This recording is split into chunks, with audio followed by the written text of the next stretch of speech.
updates. Yeah. אז נראה לי נראה לי שהספייקים האלו.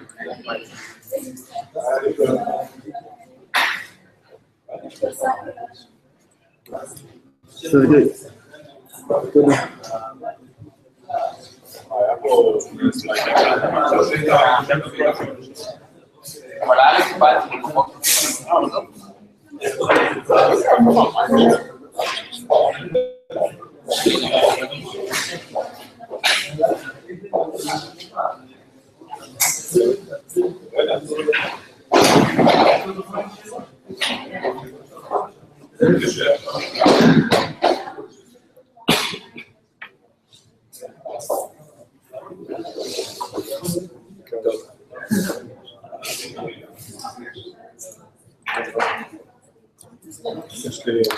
shout out, not here yet.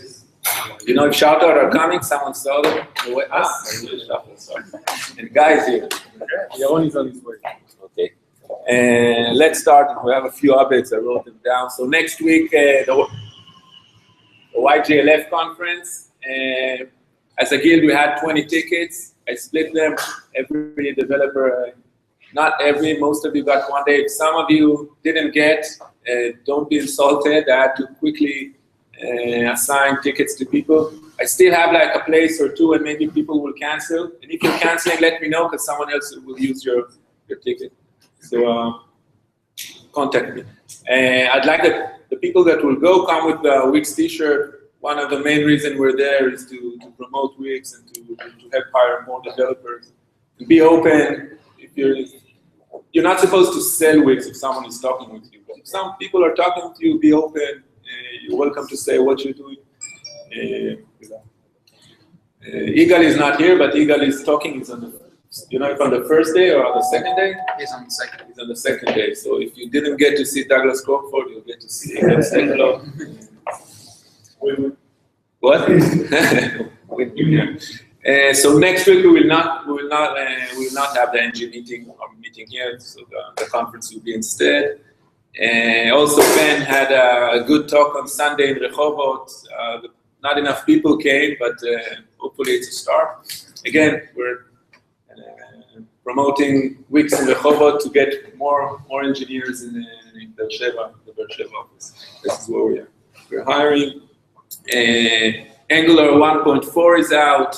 I understood there are not many changes from 1.3. Shachar is the main contributor there, I think. What did you contribute there? The cookie management? And time zone. Okay. So now, at least in my account, we're working on migrating to it was 1.3. Now we'll do it hopefully to direct it to 1.4. Also, we have a new developer in the guild, Yaniv Prime. It's a double celebration because Yaniv is joining, will be a developer which contributes to the guild directly. And one of the problems we now have as a guild is to take framework tasks that are bigger than things we can do on Thursdays. So we need people like Yaniv and Sergey that can take bigger tasks. Also to be more open to help for existing projects. For example, when we're launching new projects, we want the guild to mentor these projects, to be involved, to see that it's lifting correctly. And also to help with architectures and questions that companies have, and to have more capacity to be helpful. So welcome Yaniv. And last thing, after this meetup, there's a meetup that the meetup that the server guys are organizing. It's a company that is called Meta. They're doing augmented reality. You're welcome to stay. You have time. Shachar, let's do the dinner. So, I sent an email yesterday that not many of you moved the task to Modbus. So, just do it so we can. So stuff that are not in Rocket, we don't have to go with how we have to. Okay, so GAT file So someone knows what's going on with Snickers? Yeah, I talked with Thomas, and he said they're doing good progress. They're seeing like they're currently not running a real project. They have almost everything, but on a dummy project, they're seeing that it's improving like by 30% faster. I mean, 70% faster. It's 30% of the time. We also made it faster, so we need to consider it. Yeah. But they're going to start, I think, very soon to migrate one of their projects and to see that. Okay. Gavi, עוד סקשן? היה לנו מנטורים וזה, זה קצת זמן, אז לא אחד כל כך משקיע בזה, אבל מעכשיו חוזר לזה, היום. כן, הפעם הבאה. Make it to it test generate coverage reports. Aryeh. I saw there's like a grant task with it, and I want to integrate it with the grant itself. I had some troubles understanding how some components work in there. Okay, so talk about if you did have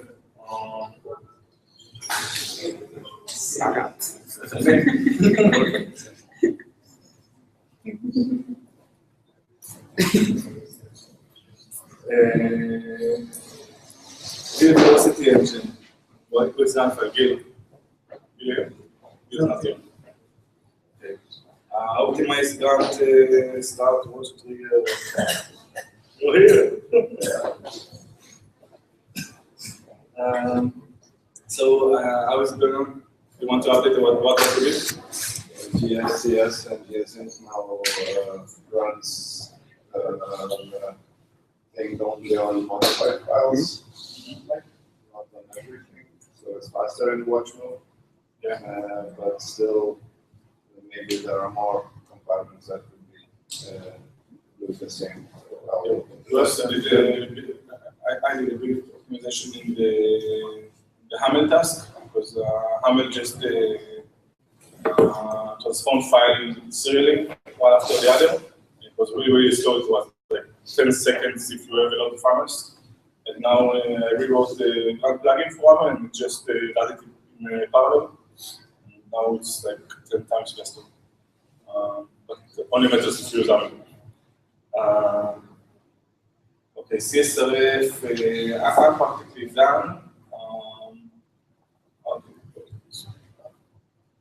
I'm already done and I'm just waiting for Leo to fix something and then we can go on and edit to other servers. Alon, JS Cloud for New York.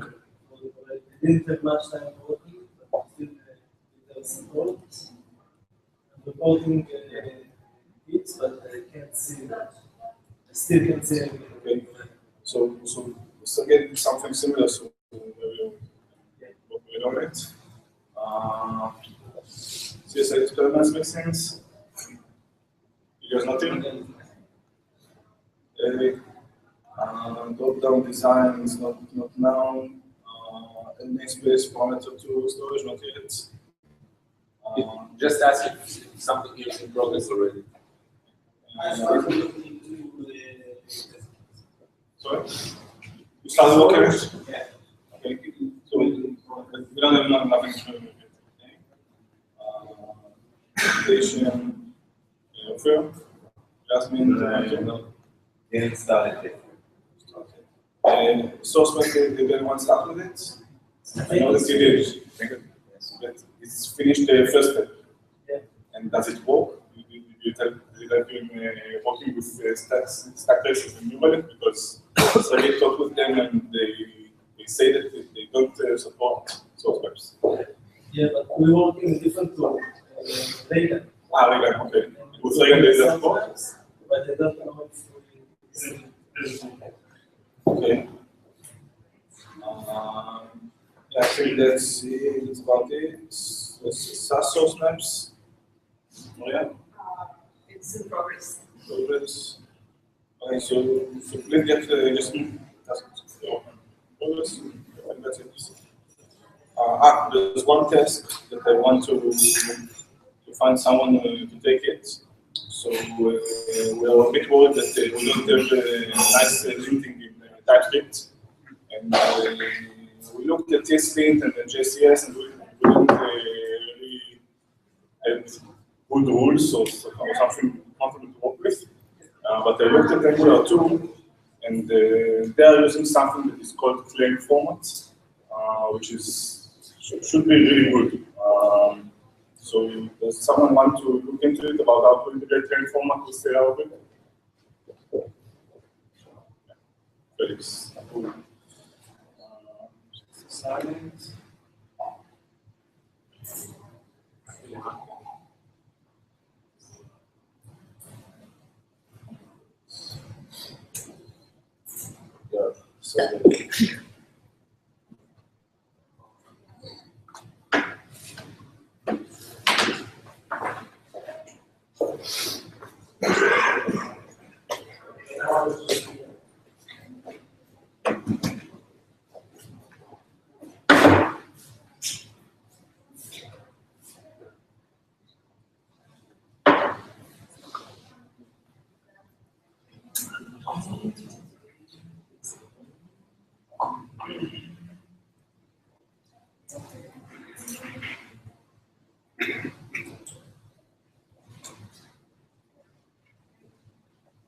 so okay, so I'm going to talk about New Relic again.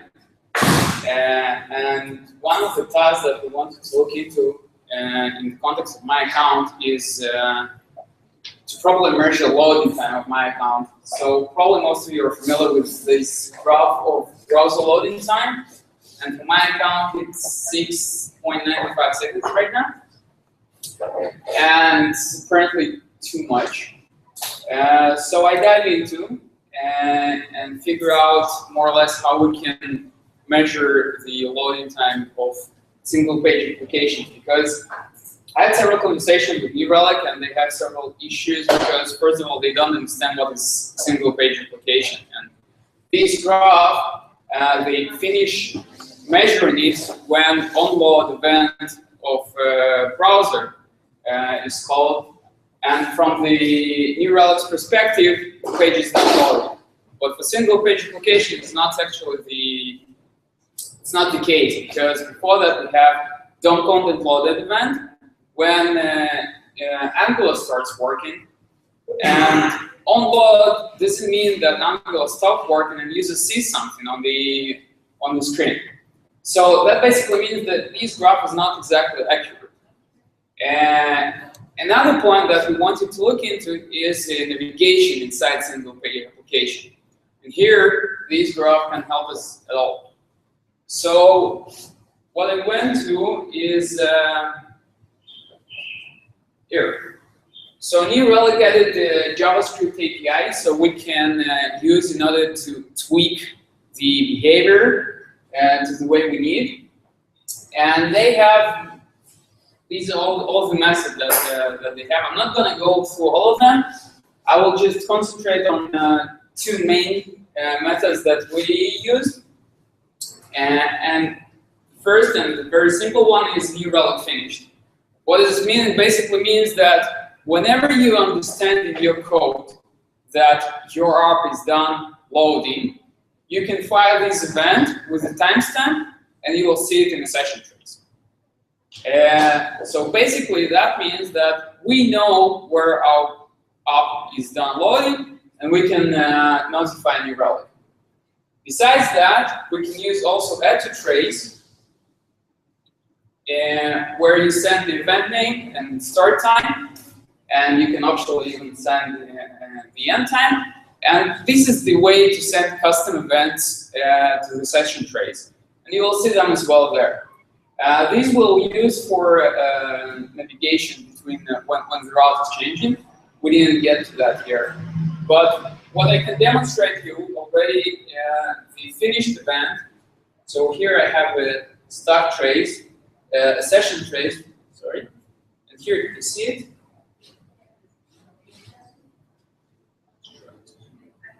So here we have all the session trace. Here you have load window, DOM complete, blah, blah, blah.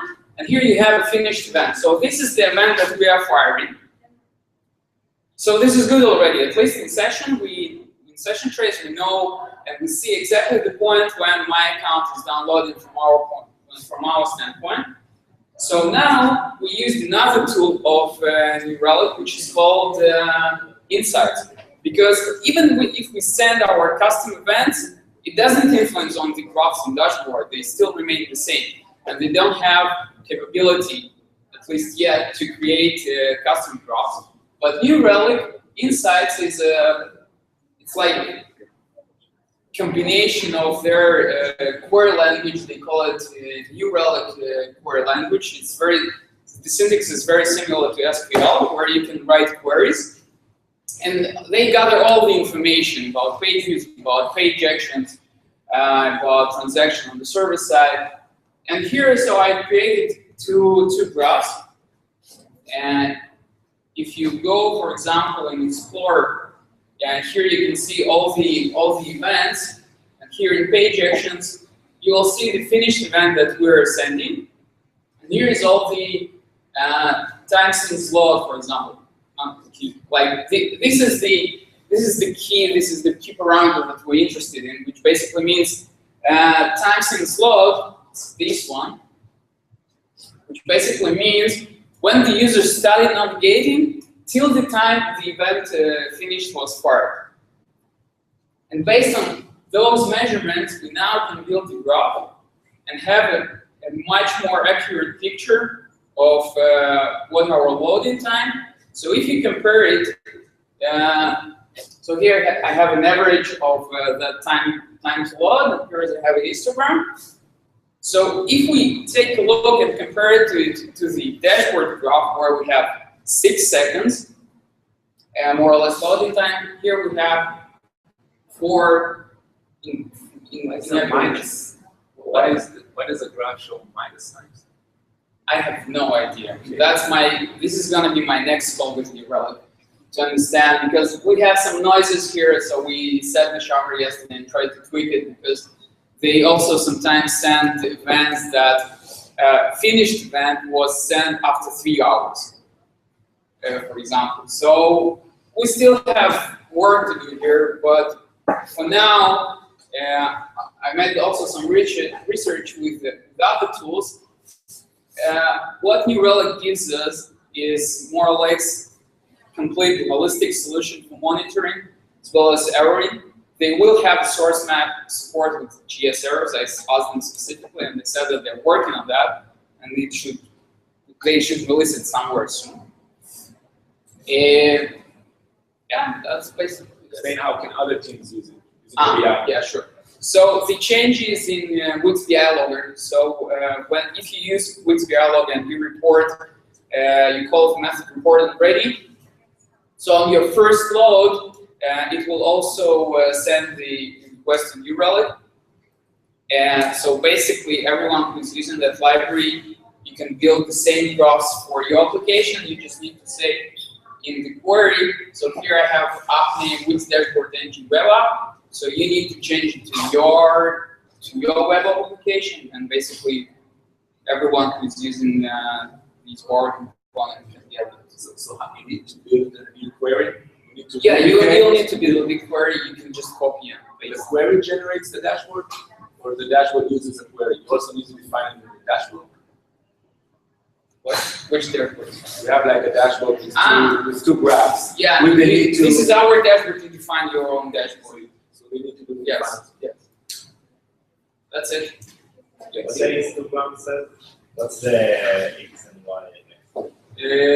This is the on X on Excel. It's time, average time, and on the Y-axis it's the amount of user in the last hour.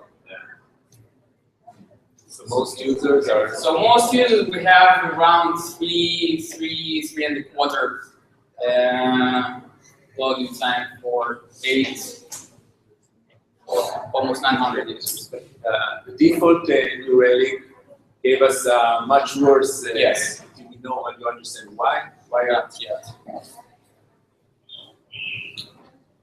Cool. Okay. just one more thing, when we talk with our BI guys, they say they also want to advertise, and because then they can see if there's like different behavior, they can check it, it's related to the performance this user got. So we will also report to our BI system and the loading time, so they can use it in BI reports, not only to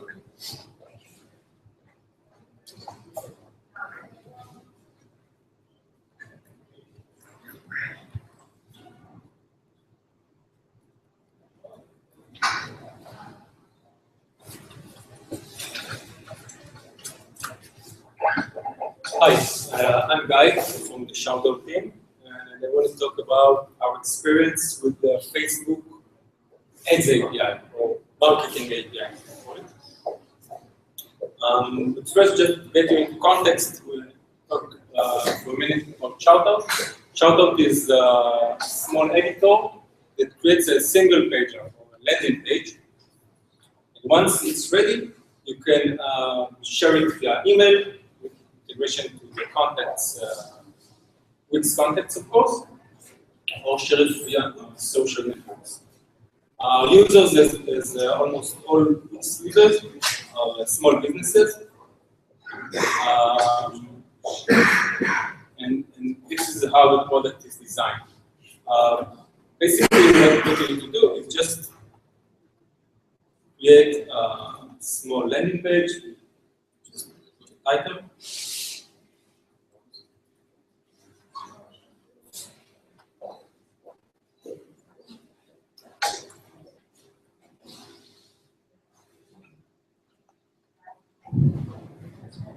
Send it to myself.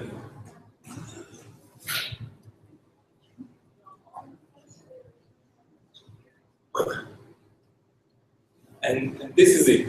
The page is ready. From here, I can see the landing page and do whatever I want with it. I can share it, I can send it again, and do whatever I want. We found that most of our Shoutout views are coming from social networks, especially Facebook. So we thought about it and said, why not help our user to get more exposure to other users. When you share your Shoutout on Facebook or anything on your Facebook page, you should get exposure to your fans, or maybe to your friends' fans. We wanted to expand the audience. So we went ahead and looked at the Facebook ads creation. Said, okay, maybe we'll integrate with Facebook ads. We'll create an ad to Shoutout, and we'll get more exposure. And then we went to Facebook, and we saw something like this, which is a really long page with a lot of texts, a lot of inputs, buttons, and whatever. A simple user, a simple small business that comes here doesn't know what he needs to do. He needs to create an audience, target it, doesn't know who to target. It's a long and painful process. So we said, okay, we change it, we do something else. And what we decided to do is, after a long process of thinking, we change the UI, of course. We do it small and simple. We'll choose the best options for our users, default the best capabilities of the Facebook ads. We'll auto-generate the ad because we are actually using Shoutout. We are promoting the Shoutout, not the website. So we have the content. And one important thing is the targeting, which is the most painful thing to do in Facebook ads. You have to choose your target audience, and somehow define it in your ad. So what we decided to do here is take the fans of the page and tell Facebook, give us an audience that is similar to those people. Facebook knows it best. So what they are doing, they're taking thousands of parameters on these fans and building a big audience that is similar to these fans.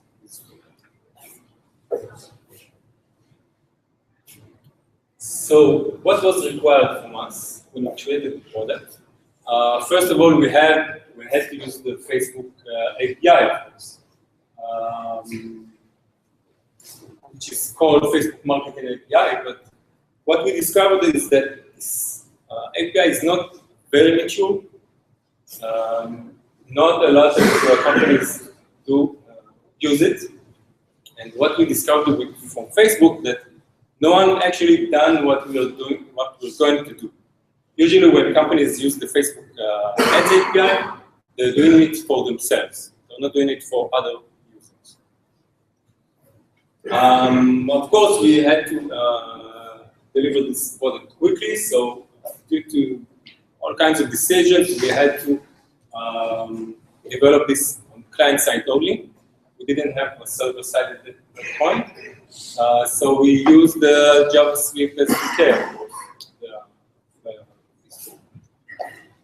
which also so wasn't that ready.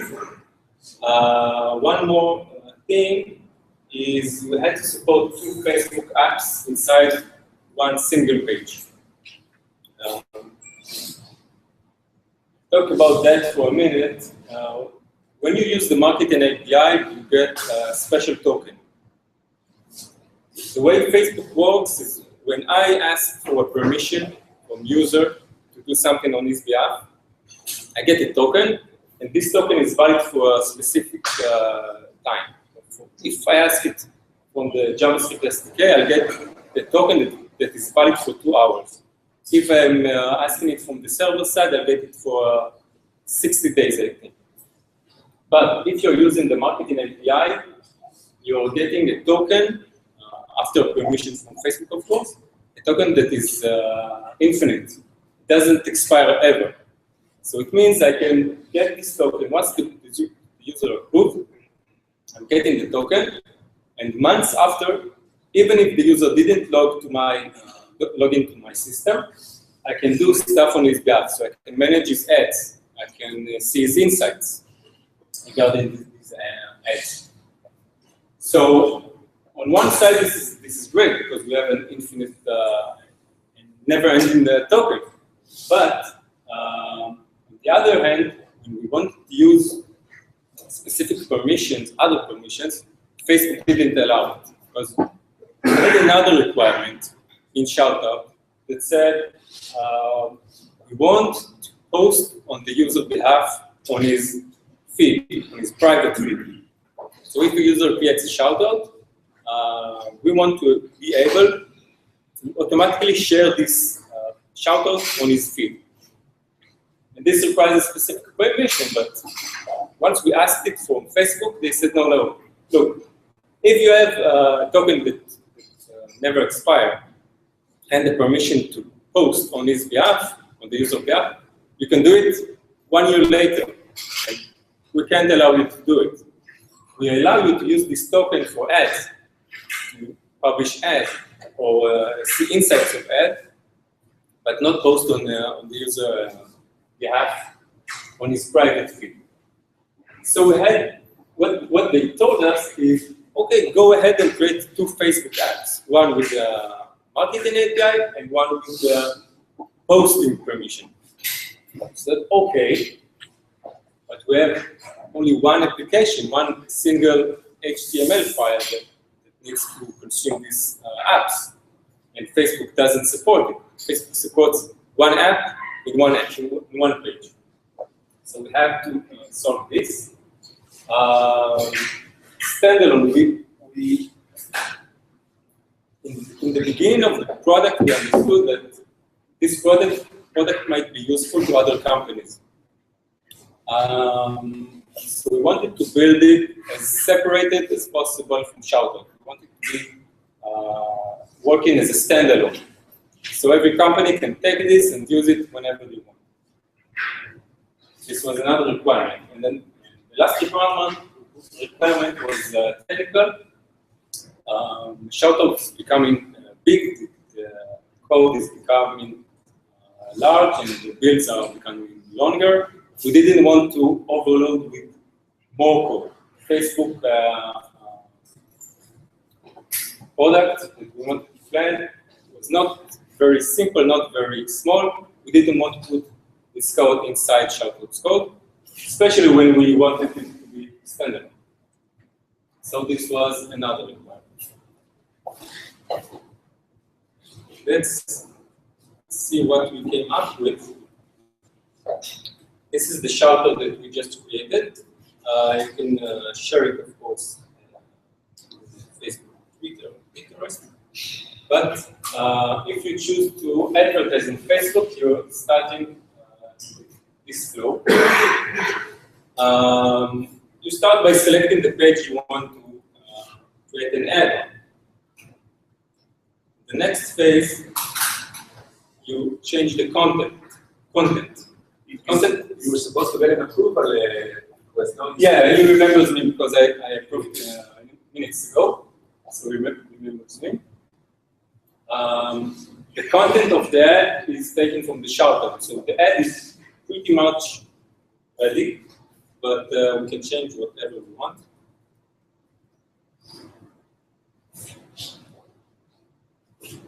And the next step is targeting.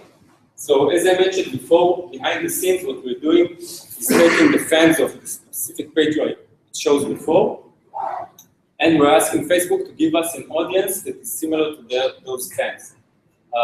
You can see here that the audience that Facebook gave is in Israel is 55,000 people. I can target it, choose specific region, age, or gender, and change the budget, of course. This is the estimation of the people that we're going to reach with this ad. It's of 30,000 people because I changed it a little bit. And basically, this is it. The ad is ready. This is a summary of the ad. Behind the scene, we're obviously doing a lot of calculation, doing a lot of reports, sending them to Facebook. But this is it. Once you launch the ad is ready, and the user can follow up on the results. Any questions about that?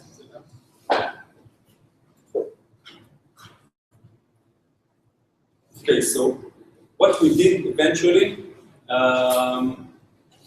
first of all, we talked about the API.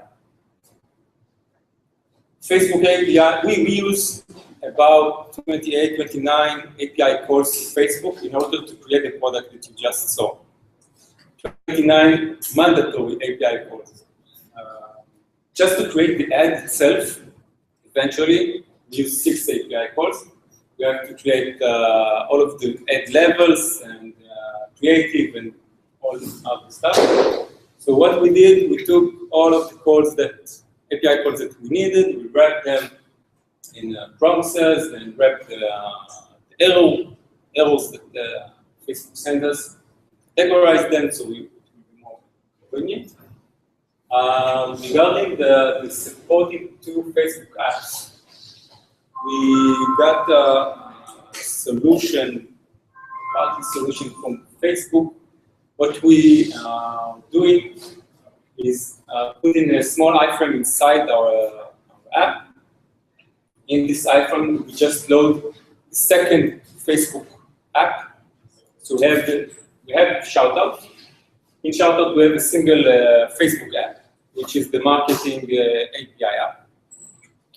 Then inside it, we have a small iframe. In this iframe, we load the second Facebook app.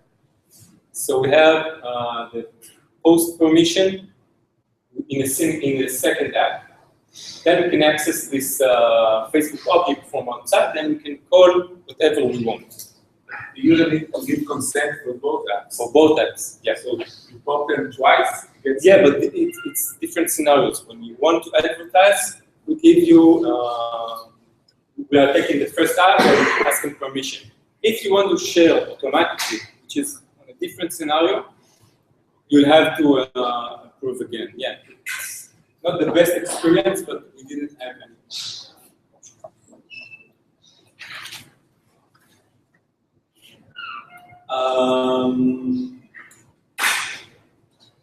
The funny thing that we had to support was separate code that loads inside Shoutout, and it's not a directive; it's something more complex. We needed services, we needed a lot of logic inside. So what we ended up doing is taking the Wix widget component. I think you all know it, but let's talk about it for a minute. Shopper built the widget, the Wix widget, which is used in the My Account. The widget is basically an Angular app that is loaded or bootstrapped inside another app, a hosting app. So what we have is Shoutout, which is our main app, our hosting app, and once we need the advertise on Facebook, we are bootstrapping the second app, the Facebook Boost app, and this is it. We have separate code. This is a standalone project. You can just take it and put it on another hosting app and inject whatever you want, and it will work. So this solution was great for us. If we didn't have this one, we might ended up using an iframe or something else. What APIs does the app expose? Assume there is a connection between Shoutout, it automatically detects the Shoutout URL and stuff like that. Yes, we send, once we initiate the widget, we send the data, which is only the URL, the text, and the image. And we expose some services. The widget enables us to expose services and consume them from within the widget. But the contact points are very, very, there are a few contact points because once you boost, we want to allow you to go back to the host. So this is our main contact point. We had small issue with the widget, but it was minor. The widget was an excellent solution for us. Recommend it to anyone. This is it. So the issues that we encountered were many. Actually, most of them were with Facebook. Facebook, as I mentioned before, is not very ready with their marketing API, especially for things like we did, which are exposing the product to other users and not to ourselves. First of all, Facebook has no testing environment. They basically have test users or apps, but these test users are not working with the Facebook marketing API. You are getting stuck in the middle. That's one. Second issue is that you can't create a page which is a fake page with fake likes. So if we needed to create a lookalike audience, we talked about before the targeting method that we used. In order to create this lookalike audience, we had to provide a seed, a minimum amount of people that Facebook will try to figure out an audience that is similar to.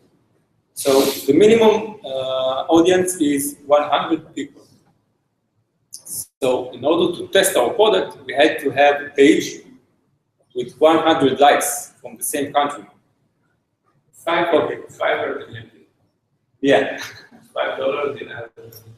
Yeah, but we want something real. We wanted to see the numbers. We want to see if our product works. So that was another issue. We had to create a user, a real user, have a real page with real likes. And another thing, in order to create an ad, you have to have an ad account with a real payment method inside. So in Wix, it's not that a big issue. You're going to a company, you get a credit card, and you put it inside. But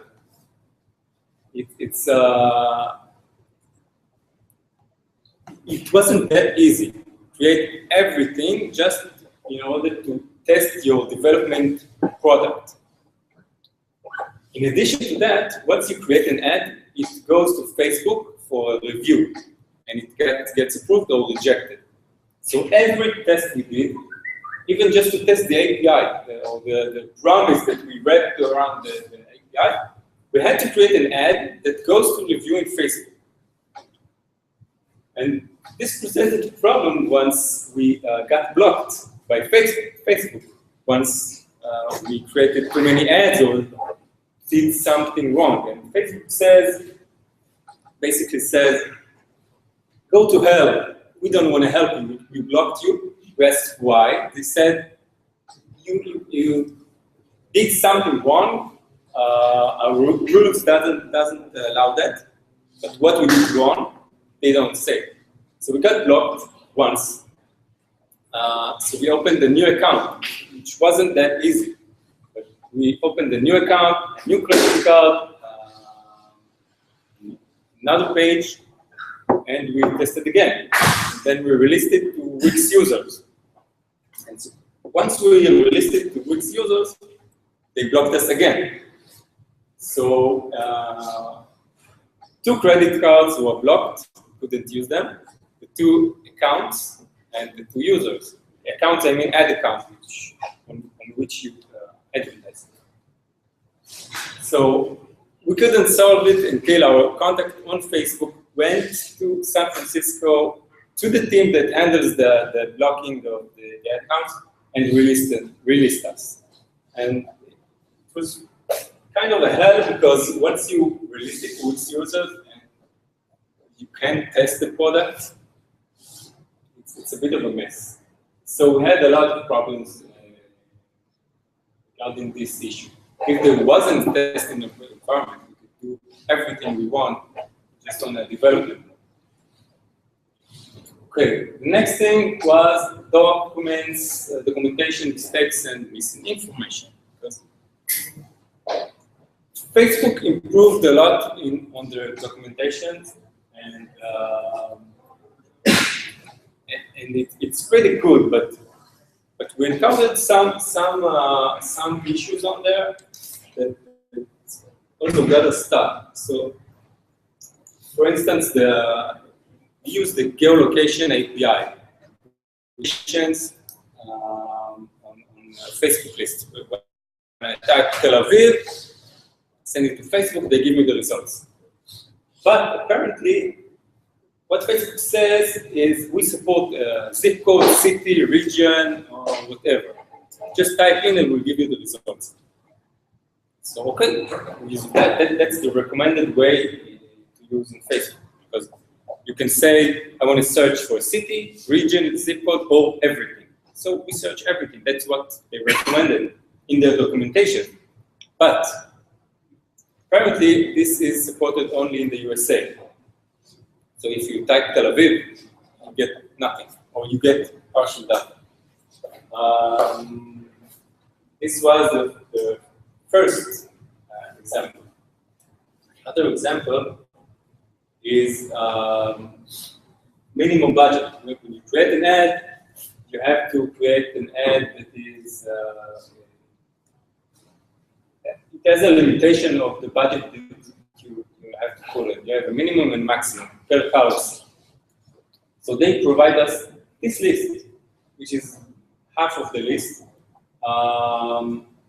So we said, okay, give me this list on an API so I can know when it changes. It will be automatic. But they said, no, just copy paste these values, put it in your code, and hope for the best. So that's what we did. But then we found out that there are mistakes in this list. If it's written here 2,000 pesos, and I try to create an ad 2,000 pesos, they say, oh no, the minimum amount is 1,000 pesos. So we got stuck here also, and we fixed it ourselves. This was another issue. Another issue was API inconsistency. You create, you call an API, and sometimes you get an object, sometimes you get an array, and the API is missing some stuff. We want to create an ad account. We can create it through API. We have to send the user to Facebook. We encounter a lot of points that are not ready in the marketing API. We had to solve them on our way. And this is on the Facebook side, which had a lot of pain. And on the widget side, basically the widget was a perfect solution for us. The only small issue that we encountered was in UI router. Shoutout, which is the hosting app, is using UI router, and we wanted to use UI router also inside the widget. Basically, it's possible, but there is some issue with it. So I don't want too deep inside to that issue, but if you try to do it, give us a call, we'll help you. The issue is the UI router is seeing the parent view as its own and messes around with it. And that's it. This is our product. Who's collecting the payment? Facebook directly? There was a place to put a credit card and The credit card is coming from the Facebook ad account, which is a setup on the user side of Facebook. So the user has to go to Facebook to set up. This is also not, is missing from the API. They're working on it, but it's not ready. It's already open in production. You have like a feedback. We don't have feedback. We just open it for 30% English users, so it's a small audience, which is even smaller because not all of them has pages that are 100 likes. Any questions? Thank you very much. Thank you. That's it for today. Mike,